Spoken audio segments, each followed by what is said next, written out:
powerful knight who have a curse. Kill him in just one hit, and then a grown man is literally trying to murder him.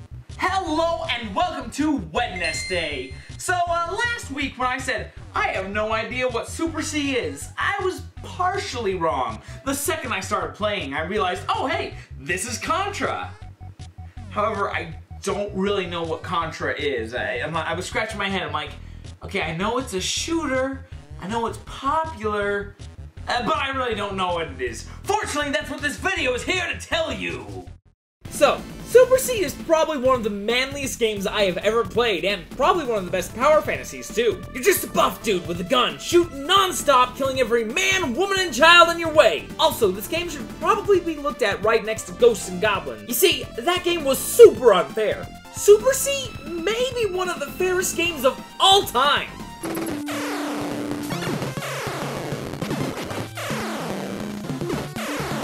By the way, fair, very different from easy. However, enemies come from and attack from angles that do not put the player in an unfair situation. Just look at this first level. Tons of dudes and attacks. But the screen is pulled back so I can react to it. My character can shoot upwards. You see, you can't really have enemies attack from above if you can't put attacks up there. Also, you die in one hit, but the enemies do as well. But since you're outnumbered by the enemies, you get power-ups. It's great! So the M power-up gives you a machine gun so you can shoot non-stop without giving yourself early onset Parkinson's. The F power-up is basically an explosive shot, a big old blast that turns into 4 smaller blasts on impact. The L power-up is the laser, which sends out several quick shots and is perfect for taking out enemies that take more than one hit. And then there's the R power-up, which makes your shots do more damage. Probably. Oh, also there's one little power-up that I overlooked. It's called the Shotgun power-up. This pickup makes you into a super overpowered God King. It fires 5 blasts in a perfect pattern, tearing anything apart that you might face. Enemies in your way? Not anymore. Can the foe take a lot of hits? Well, not anymore. Are you sitting there like me thinking, I'm just not gonna be able to beat this game? Not anymore. I love the Shotgun power-up. A cool thing about the power-ups, though, is that they always offer you the power-ups that are perfect for the next part of the level. Going against some tanks? Well, take the laser. Lots of dudes? Machine gun. But the secret to this game is to ignore whatever they offer you. Janine is all you need. Janine's the name that I gave to the shotgun. Well, I go through level 1 with great placement of enemies. Nothing too hard, but it does get the message across that this game is not messing around. And then I get to the boss. It's a helicopter. It comes in with 4 guns raining down death. So I retaliate and send shots into the sky to knock the guns offline. And then I see its core. But since I couldn't get rid of the core in time, about 1 billion dudes pop out of the chopper. Looks like a job for my automatic shotgun. Boom! Boom! Boom! Ow!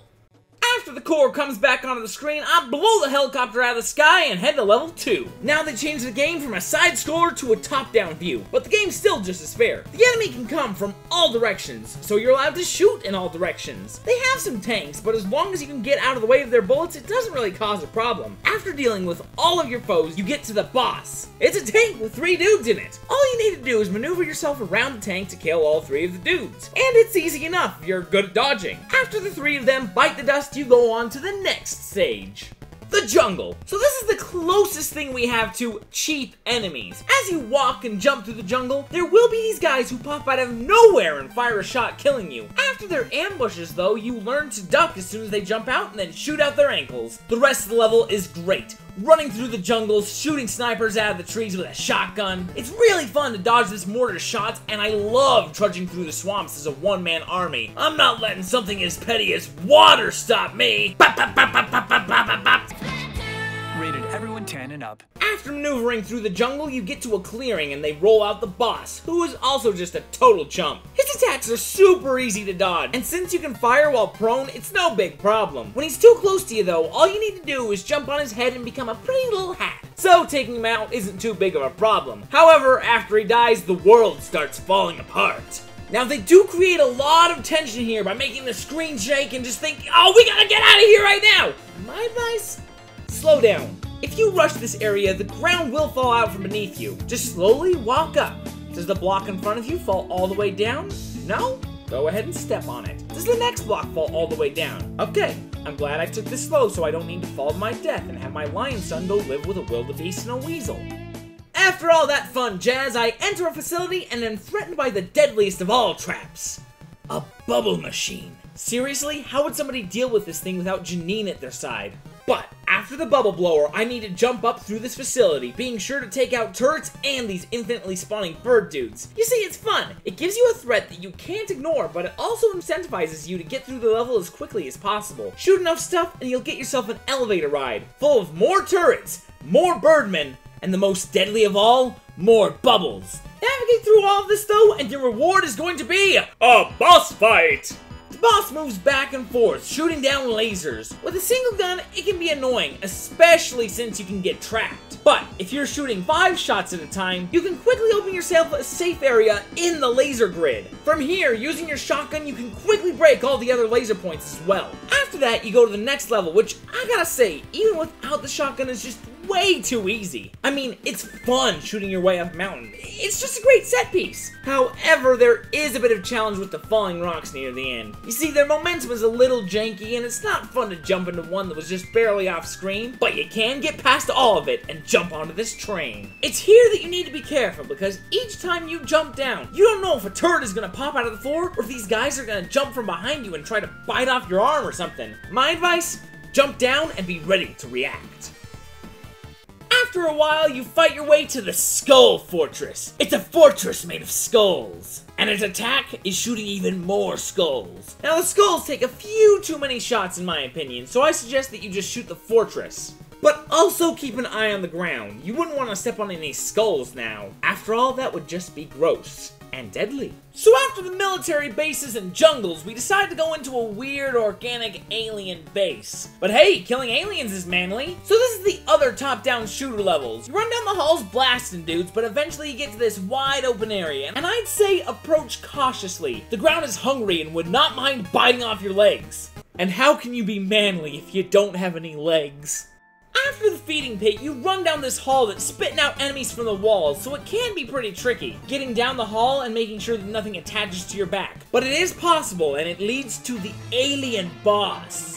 5 conjoined alien heads. They also have little minions that come in, but you can dodge their shots and kill the minions while retaliating. If you can manage to pull all of this off, it's so much fun and rewarding. But after you kill the wall of alien heads, a giant alien head bursts through the wall, and he's got a creepy worm pet.